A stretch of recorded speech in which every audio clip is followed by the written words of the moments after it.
नमस्कार दोस्तों। बिहार के चुनावों को आप टीवी पर लगातार लाइव देख ही रहे होंगे। उस पर मुझे ज़्यादा बात करने की अभी ज़रूरत नहीं है, क्योंकि बिहार के चुनाव के बारे में एक दोपहर से ही ये बात कही जा रही है कि 4 करोड़ वोट डले हैं, अभी पूरी वोट गिनी नहीं गई हैं और अभी शुरुआती रुझान है, बाद में पता नहीं क्या होगा, नतीजे बदल सकते हैं, ट्रेंड बदल सकते हैं, ये सब बातें कही जा रही हैं। लेकिन जो शुरुआती रुझान है उन्होंने भी ये स्पष्ट कर दिया है कि बिहार में बीजेपी नंबर 1 पार्टी बनकर उभर रही है। और अभी एग्जिट पोल जो कह रहे थे कि तेजस्वी यादव जो है वो बड़ी सफलता हासिल करने जा रहे हैं, तेजस्वी यादव चीफ मिनिस्टर बनने जा रहे हैं, वो सब एग्जिट पोल जो अब एक गलत एग्जिट पोल साबित हो रहे हैं। और नतीजा हालांकि तेजस्वी यादव के लिए उतना चौंकाने वाला नहीं है, बल्कि चौंकाने वाला नतीजा इस लिहाज से मैं कह रहा हूँ कि जेडीयू अपेक्षाकृत खराब प्रदर्शन कर रही है और तेजस्वी यादव की ऐसी तैसी कराई है कांग्रेस ने। अगर तेजस्वी यादव ने कांग्रेस से ज़्यादा सीटें सीपीआई एमएल को दे दी होती, जो कि अच्छा प्रदर्शन कर रही है, कम्युनिस्ट पार्टी माले जिसको कहा जाता है, तो शायद वो ज़्यादा अच्छा प्रदर्शन कर लेती। लेकिन कांग्रेस में इतनी निगेटिविटी है, कांग्रेस की हालत इतनी ख़राब है कि वो अच्छा प्रदर्शन कर रहे तेजस्वी यादव को भी डाउन कर रही है। और तेजस्वी यादव अगर आज चीफ मिनिस्टर नहीं बन रहे हैं तो उसके लिए मुख्य कारक जो तत्व है वो कांग्रेस है। एक जिसे कहते हैं कि एक मनुष्यत है कांग्रेस में, और उस मनुष्यत की वजह से नीचे जा रहे हैं तेजस्वी यादव। बहरहाल मैं तेजस्वी यादव ने जिस तरह से चुनाव लड़ा और जिस तरह से वो पार्टी को उठा कर लाए और पार्टी को फिर से इस्टेब्लिश कर रहे हैं, अपने पिता की पार्टी को, मैं उनकी तारीफ़ करता हूं। और मेरा ये मानना है कि तेजस्वी यादव में पोटेंशियल है। और इस चुनाव ने बिहार के ये भी साबित कर दिया है कि अब बीजेपी नंबर 2 की पार्टी नहीं रह गई है बिहार में। अब तक जेडीयू के साथ गठबंधन में रही हो बीजेपी और हमेशा छोटे भाई की भूमिका ही रही है, लेकिन अब बड़े भाई की भूमिका में निकलती हुई नज़र आ रही है बीजेपी। और इसका पूरा श्रेय दिया जाना चाहिए नरेंद्र मोदी और उनकी इमेज को। नरेंद्र मोदी ने जिस तरह से बिहार के बारे में डेवलपमेंट योजनाएं शुरू करना, उज्ज्वला योजना, जाने कितनी योजनाएं शुरू की, और उन सब को लेकर बिहार में एक स्पेशल फोकस बनाए रखना नरेंद्र मोदी की बड़ी जीत है। और मैं अभी सोशल मीडिया पर पढ़ रहा था, कुछ ट्वीट्स जो है वो लोग जारी कर रहे हैं, और एक बीजेपी समर्थक ने ट्वीट जारी किया है कि इस समय पूरे देश में मोदी की सुनामी है। ये क्या बात कही इन्होंने? कैसे है मोदी की सुनामी? मोदी की सुनामी इस तरह है कि दोस्तों, इस समय देश में जितने भी चुनाव हुए हैं, चाहे वो बिहार के चुनाव हों, वहाँ बीजेपी नंबर 1 पर आ रही है। इसके अलावा मध्य प्रदेश में 28 सीटों के उपचुनाव हुए, उत्तर प्रदेश में उपचुनाव था, कर्नाटका में उपचुनाव था, मणिपुर में था, तेलंगाना में था, सब जगह बीजेपी जीत रही है। और बीजेपी अपेक्षाकृत बहुत ही अच्छा प्रदर्शन करके जीत रही है। देखिए, मैं आपको सबकी हर सीट की डिटेल तो नहीं दे सकता, लेकिन मैं इतना बताऊं कि इस समय बिहार से अगर मैं शुरू करूं तो बिहार में 77 सीटों के साथ बढ़त लेकर बीजेपी नंबर 1 पर चल रही है। आरजेडी 64 सीटों के साथ दूसरे स्थान पर है, लालू प्रसाद यादव की पार्टी, और नीतीश कुमार की जेडीयू 44 के साथ तीसरे स्थान पर है।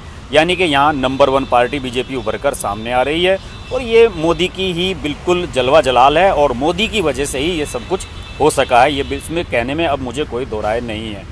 इसके अलावा मध्य प्रदेश के उपचुनाव थे 28 सीटों के। शिवराज सिंह की जो सरकार वहाँ पर चल रही है मार्च से, उसे भी पूर्ण बहुमत हासिल करने के लिए 8-9 सीटों की ज़रूरत थी। और ज्योतिरादित्य सिंधिया जो कि बीजेपी में शामिल हुए थे कुछ समय पहले और राज्यसभा के वहाँ के सांसद बने हैं, बीजेपी के केंद्र में मंत्री भी बनने जा रहे हैं, उनकी प्रतिष्ठा का भी सवाल था। उन्होंने पूरा दम लगाया था। उनकी ग्वालियर चंबल बेल्ट में 16 के करीब सीटें पड़ती हैं इन 28 में से, तो उनका भी पूरा दबाव था कि इस सीटों को जितवाना है और आगे निकलना है, और वो होता हुआ नजर आ रहा है। देखिए, मध्य प्रदेश में 28 में से 20 सीटों पर बीजेपी लीड कर रही है। ये एक बहुत बड़ी उपलब्धि है। कांग्रेस की हालत वहाँ बुरी है, और एक सीट पर बसपा भी वहाँ बढ़त बनाती हुई नज़र आ रही है। गुजरात बीजेपी का गढ़ पहले से रहा है, लेकिन कुछ साल से लोग ये कहना शुरू कर दिए, जब से वहाँ से नरेंद्र मोदी चीफ मिनिस्टर पद से हटे हैं, कि बीजेपी के खिलाफ एंटी इनकम बैक्सी फैक्टर बन रहा है। क्योंकि पिछली बार कांग्रेस ने प्रदर्शन अच्छा किया था और विजय रूपाणी बड़ी मुश्किल से चीफ मिनिस्टर बन पाए थे। तभी से ये परसेप्शन क्रिएट करने की कोशिश की जा रही है कि अब वहाँ पर बीजेपी के खिलाफ जो है वो माहौल निगेटिव बनता जा रहा है और बीजेपी अब वहाँ पर उतनी बड़ी पार्टी नहीं रही है जितनी कि मोदी के समय हुआ करती थी। लेकिन ये परसेप्शन अब इस उपचुनाव में धरा रह गया है। 8 सीटें हैं, 8 की 8 सीटें बीजेपी जीत रही है, जिन पर उपचुनाव हुआ है गुजरात की। उत्तर प्रदेश की तरफ अगर बढ़ूँ जहाँ पर 2022 में विधानसभा का चुनाव हो रहा है। उत्तर प्रदेश में 7 सीटों पर उपचुनाव था, 6 बीजेपी जीत रही है। एक बड़ी मुश्किल से समाजवादी पार्टी के हस्से आ रही है, वो भी वहाँ निर्दलीय प्रत्याशी से फाइट कर रहा है। तो यानी कि यहाँ भी बीजेपी की एक लहर सी नज़र आ रही है। कर्नाटक में 2 सीटों पर उपचुनाव था, दोनों पर बीजेपी जीत रही है। मणिपुर में 5 सीटों पर उपचुनाव था, 4 पर बीजेपी जीत रही है। ये कोई आसान चीज़ नहीं है। और अगर कोई उनका समर्थक ये कह रहा है कि बीजेपी की लहर है, सुनामी है मोदी की, तो इसमें कोई गलत नहीं है। इस चुनाव में ये जो अभी 10 नवंबर को जो मतगणना हो रही है, इसमें तो जहाँ भी देखिए बीजेपी की सुनामी ही नज़र आ रही है। देखिए मणिपुर में बीजेपी कैंडिडेट हैं ओइनम लुखोई सिंह, वांगोल सीट है, वहाँ से वो जीत गए हैं। इसके अलावा एक अगर बीजेपी को सेटबैक है, एक बीजेपी को सेटबैक हरियाणा से मिला है, जहाँ पर योगेश्वर दत्त बड़ौदा उपचुनाव में हार गए हैं। योगेश्वर दत्त जो कि पहलवान रहे हैं इंटरनेशनल लेवल के, और वो लगातार दूसरा चुनाव आ रहे हैं। यहाँ पर ज़रूर कांग्रेस की ओर से भूपेंद्र सिंह हुड्डा ने ये दिखा दिया है कि हरियाणा में अभी कांग्रेस उनके दम पर जिंदा है, और यहाँ पर उनके प्रत्याशी इंदुराज नरवाल कांग्रेस के 10,000 से अधिक वोटों से जीत गए हैं। इसके अलावा उड़ीसा में देखिए, उड़ीसा में भी बीजेपी लीड कर रही है, और जो 2 सीटों पर उपचुनाव हुआ है बीजेपी की, वहाँ पर विधानसभा की उड़ीसा में, दोनों पर बीजेपी आगे चल रही है। तो फिर जब बीजू जनता दल जहाँ पर है, नवीन पटनायक जहाँ पर हैं, वहाँ पर भी बीजेपी अगर 2 सीट जीत रही है, तो इसे सुनामी नहीं कहा जाएगा तो और क्या कहा जाएगा। इसके अलावा एक ख़ास बात और मैं आपको बता दूं कि तेलंगाना में दुबाक असेंबली सीट पर बाईपोल हो रहा है, और तेलंगाना में जहाँ पर टीआरएस ने क्लीन स्वीप कर दिया था पिछले विधानसभा चुनाव में, सारे समीकरण धराशायी कर दिए थे चंद्रबाबू नायडू के, बीजेपी के, वहाँ पर भी बीजेपी बढ़त बनाए हुए है। और मेरे पास जो अभी जानकारी है, 20 राउंड की मतगणना के बाद दुबाक सीट पर बीजेपी ने 240 वोट की बढ़त बना ली है। तो नरेंद्र मोदी की सुनामी कैसे नहीं है।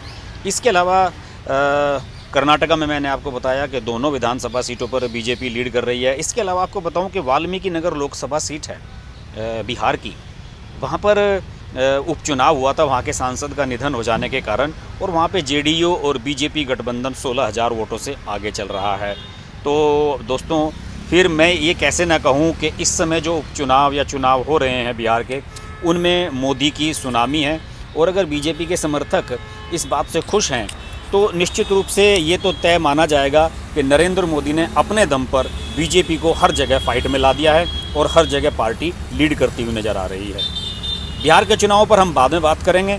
अभी मैंने इस वीडियो में आपको सिनेरियो दिया पूरे देश का, बीजेपी किस स्थिति पे निकलकर सामने आ रही है। हो सकता है कि इन रिजल्ट्स में थोड़ा सा कम बेइज्जती हो जाए, या कुछ शाम तक परिवर्तन हो जाए, देर रात तक कुछ नतीजों में फ़र्क आ जाए, लेकिन इसमें कोई शक नहीं है कि नरेंद्र मोदी ने एक बार फिर से बीजेपी को हर जगह मेन फाइट में डाला है, और जीत की पोजीशन पे डालते हुए हर जगह लीड करने में सफलता हासिल की है नरेंद्र मोदी ने। तो नरेंद्र मोदी की सुनामी अगर इस समय है, तो इससे इनकार नहीं किया जा सकता। देखते रहिए हर्ष की बात लाइव। नमस्कार। अगर आपको हमारी वीडियो पसंद आई तो वीडियो को लाइक करें, चैनल को सब्सक्राइब करें, और नोटिफिकेशंस के लिए बेल आइकन को प्रेस करें।